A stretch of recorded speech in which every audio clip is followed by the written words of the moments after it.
चतुर्विंशो अध्याय विदर्भ के वंश का वर्णन। श्री सुखदेव जी कहते हैं, परीक्षित राजा विदर्भ की भोज्या नाम पत्नी से 3 पुत्र हुए, कुश, कृत और रोमपाद। रोमपाद विदर्भ वंश में बहुत ही श्रेष्ठ पुरुष हुए।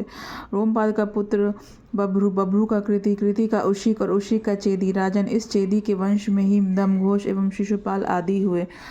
कृत का पुत्र हुआ कुंती, कुंती का धृष्टि, धृष्टि का निर्वती, निर्वती का दशार, दशार का व्योम, व्योम का जीमूत, जीमूत का विकृति, विकृति का भीमरथ, भीमरथ का नवरथ और नवरथ का दशरथ हुआ।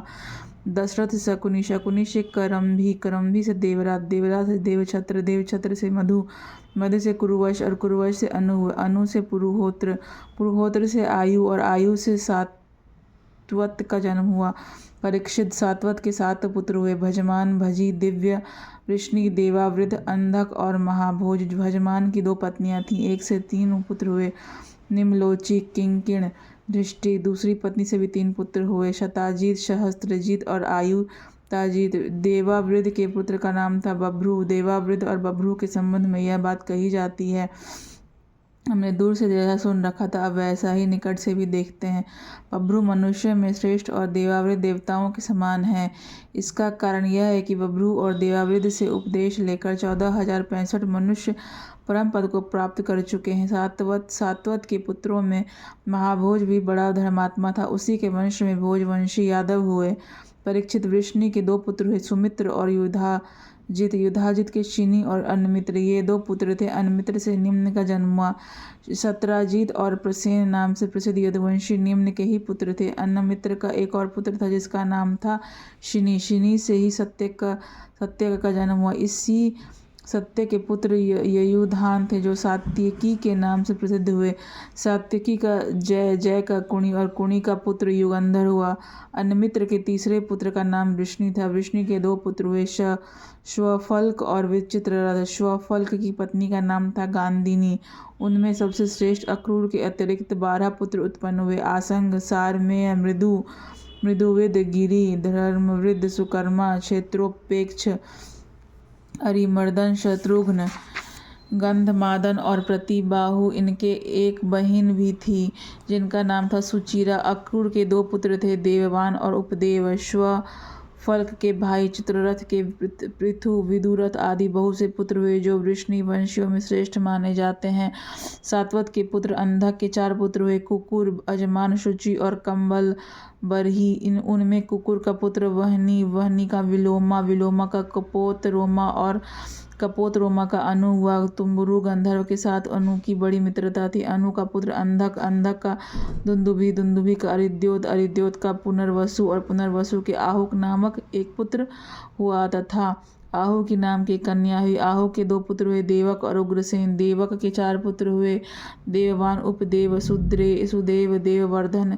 उनकी 7 बहिनें भी थी, धृत देवा, शांति देवा, उपदेवा, श्रीदेवा, देवरक्षिता, सहदेवा और देवकी। वसुदेव जी ने इन सब के साथ विवाह किया था। उग्रसेन के 9 लड़के थे, कंस, सुनामा, न्यग्रोध, कंग, शंकु, सुहु, राष्ट्रपाल, सृष्टि और तुष्टिमान। उग्रसेन के 5 कन्याएं भी थी, कंसा, कंसवती, कंका, शुरभु और राष्ट्रपालिका। इनका विवाह देवभाग आदि वसुदेव जी के छोटे भाइयों से हुआ था। चित्ररथ के पुत्र विदुरथ थे, से शूर, शूर से भजमान, भजमान से शिनी, शिनी से स्वयंभोज और स्वयंभोज से हृदिक हुए। हृदिक से 3 पुत्र हुए, देवबाहु, शतधन्वा और कृतवर्मा। देवमीढ़ के पुत्र शूर की पत्नी का नाम था मारीषा। उन्होंने उसके गर्भ से 10 निष्पाप पुत्र उत्पन्न किए, वसुदेव, देवभाग, देवश्रवा, आनक, सृंजय, श्यामक, कंक, शमीक, वत्सक और वृक। वे सब के सब बड़े पुण्यात्मा थे। वसुदेव जी के जन्म के समय देवताओं के नगारे और नौबत स्वयं ही बजने लगे थे, अतः वे आनक दुंदुभि भी कहलाए। वे ही भगवान श्री कृष्ण के पिता हुए। वसुदेव आदि की 5 बहनें भी थीं, पृथा, कुंती, श्रुत, देवा, श्रुत, कीर्ति, श्रुत, श्रवा और राजा दी देवी। वसुदेव के पिता शूरसेन के एक मित्र थे, कुंती भोज। कुंती भोज के कोई संतान न थी, इसलिए शूरसेन ने उन्हें अपना पृथा नाम की अपनी सबसे बड़ी कन्या गोद दे दी। पृथा ने दुर्वासा ऋषि को प्रसन्न करके उनके देवताओं को बुलाने की विद्या सीख ली। एक दिन उस विद्या के प्रभाव की परीक्षा लेने के लिए पृथा ने परम पवित्र भगवान सूर्य का आवाहन किया। उसी समय भगवान सूर्य वहां आ पहुंचे। उन्हें देखकर कुंती का हृदय विस्मय से भर गया।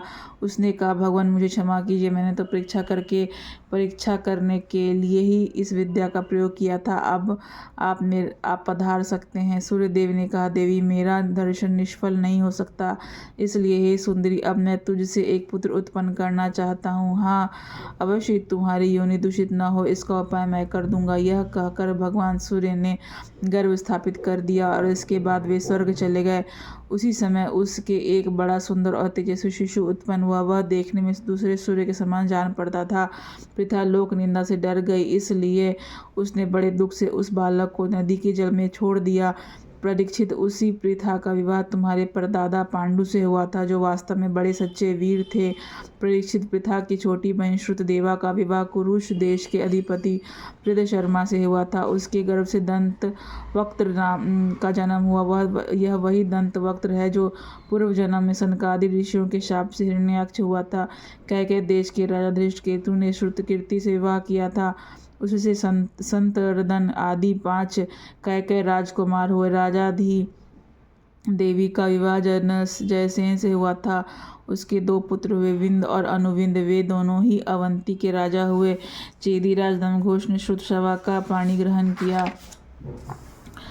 उसका पुत्र था शिशुपाल, जिसका वर्णन मैं पहले सप्तम भाग में कर चुका हूँ। वसुदेव जी के भाइयों से देवभाग की पत्नी कंसा के गर्भ से 2 पुत्र हुए, चित्रकेतु और बृहदबल। देवश्रवा की पत्नी कंसवती से सुवीर और इशुमा नाम के 2 पुत्र हुए। आनक की पत्नी कंका के गर्भ से भी 2 पुत्र हुए, सत्यजीत और पुरुजीत। सृंजय ने अपनी पत्नी राष्ट्रपालिका के गर्भ से वृष और दुर्मर्शन आदि कई पुत्र उत्पन्न किए। इसी प्रकार श्यामक ने शूरभूमि सुरभु नाम की पत्नी से हरिकेश और हिरण्याक्ष नामक 2 पुत्र उत्पन्न किए। मृषकेशी अप्सरा के गर्भ से वत्सक के भी वृक आदि कई पुत्र हुए। वृक ने दुर्वाक्षी के गर्भ से तत्तक्ष, पुष्कर और शाल आदि कई पुत्र उत्पन्न किए। शमीक की पत्नी सुदामिनी ने भी सुमित्र और अर्जुनपाल आदि कई बालक उत्पन्न किए। कंक की पत्नी कर्णिका के गर्भ से 2 पुत्र हुए, अश्वत्थामा और जय।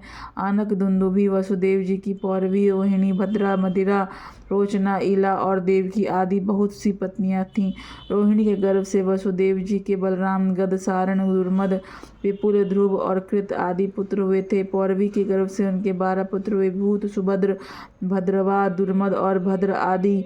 नंद, उपनंद, कृत, शूर आदि मदिरा के गर्भ से उत्पन्न हुए थे। कौसल्या ने एक ही वंश उजागर पुत्र उत्पन्न किया था। उसका नाम था केशी। उसने रोचना से हस्त और हेमांगद आदि तथा इला से उरुवल्क आदि प्रधान यदुवंशी पुत्रों को जन्म दिया। परीक्षित, वसुदेव जी के धृतदेवा के गर्भ से पृष्ठ नामक एक ही पुत्र हुआ और शांति देवा से श्रम और प्रतिशूत्र आदि कई पुत्र हुए। उपदेवा के पुत्र कल्पवर्ष आदि 10 राजा हुए और श्रीदेवा के वंशु हंस, रुवंश आदि 6 पुत्र हुए।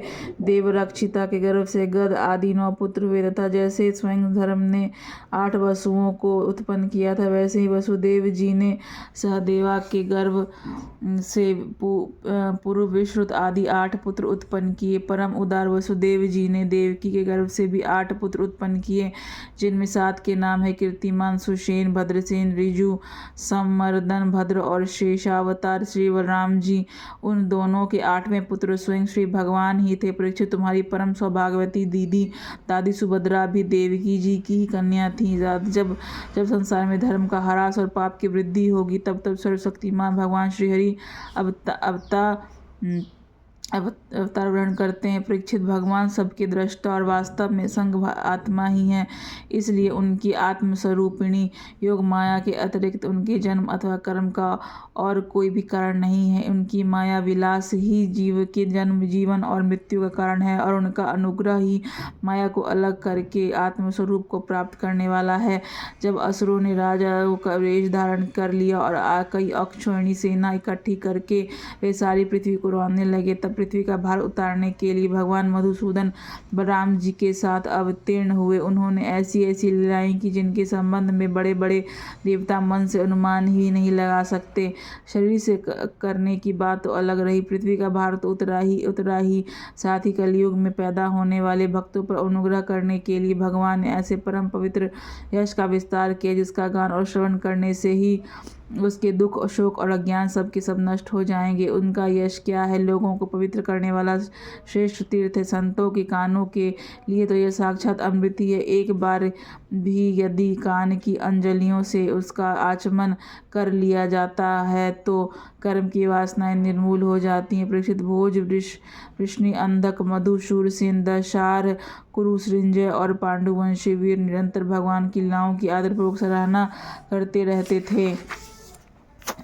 उनका श्यामल शरीर सर्वांग सुंदर था। उन्होंने उस मनोरम विग्रह से तथा अपनी प्रेम भरी मुस्कान, मधुर चितवन, प्रसादपूर्ण वचन और पराक्रम पूर्ण लीला के द्वारा सारे मनुष्य लोगों को आनंद में सराबोर कर दिया था। भगवान के मुख कमल की शोभा तो निराली ही थी। मकराकृति कुंडलों से उनके कान बड़े कमनीय मालूम पड़ते थे। उनकी आभा से कपोलों का सौंदर्य और भी खिल उठता था। जब वे विलास के साथ हंस देते तो उनके मुख पर निरंतर रहने वाले आनंद में मानो बाढ़ सी आ जाती। सभी नर नारी अपने नेत्रों के प्यालों से उनकी मुख की मधुरी का निरंतर पान करते रहते, परंतु तृप्त नहीं होते। वे उसका रस ले लेकर आनंदित तो होते ही, परंतु पलकें गिरने से उनके गिराने वाले निमि पर खींचते भी। लीला पुरुषोत्तम भगवान अवतीर्ण हुए मथुरा में वसुदेव जी के घर, परंतु वहाँ रहे नहीं। वहाँ से गोकुल में नंद बाबा के घर चले गए। वहाँ अपना प्रयोजन जो गाल, गोपी और गौओं को सुखी करना था, पूरा करके मथुरा लौट आए। ब्रज में, मथुरा में तथा द्वारका में रहकर अनेकों शत्रुओं का संहार किया। बहुत सी स्त्रियों से विवाह करके हजारों पुत्र उत्पन्न किए। साथ ही लोगों में अपने स्वरूप का साक्षात कराने वाली अपनी वाणी रूपी श्रुतियों की मर्यादा स्थापित करने के लिए अनेकों यज्ञ के द्वारा स्वयं अपना ही यजन किया। कौरव और पांडवों के बीच उत्पन्न हुए आपस के कलह से उन्होंने पृथ्वी का बहुत सा भार हल्का कर दिया तथा युद्ध में अपनी दृष्टि से ही राजाओं की बहुत सी अक्षौहिणियों को ध्वंस करके संसार में अर्जुन की जीत कर डंका पिटवा दिया। फिर उद्धव को आत्म तत्व का उपदेश दिया और इसके बाद वह अपने परम धाम को सिधार गए। इति श्रीमद्भागवते महापुराणे वैयासिक्यामष्टादशसहस्रायां परमहंस्यां संहितायां नवमस्कन्धे श्रीसूर्यसोमवंशानुकीर्तने यदुवंशानुकीर्तनं नाम चतुर्विंशोऽध्यायः। इति नवमः स्कन्धः समाप्तः।